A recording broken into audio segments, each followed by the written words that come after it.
Hey, it's Rasul Berry, and I'm here on the shores of the Sea of Galilee, sharing about what can the world's most famous fishermen teach us about failure and success.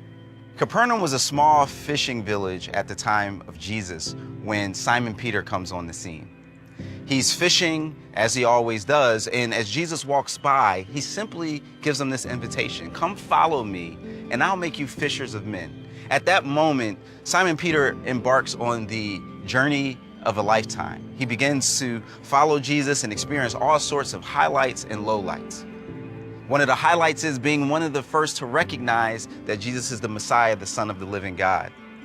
But one of the lowlights is recorded in Luke chapter 22.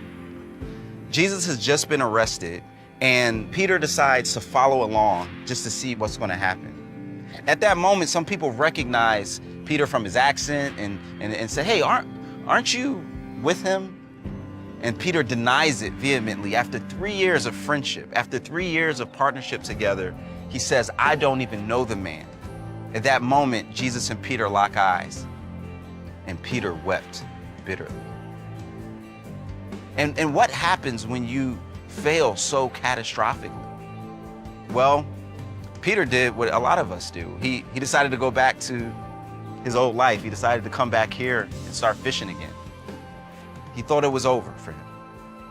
And that's when Jesus once again, almost out of nowhere, just appears to him after his resurrection and has a conversation. He simply asks him, Simon, do you love me? Peter says, yeah, you know I do, Lord. And he says, feed my sheep. And that's the same question and same invitation that God gives us. Right when we think that we're going to experience condemnation, he extends compassion. When we think that it's over and, we've just been utter failures, he offers the joy of restoration.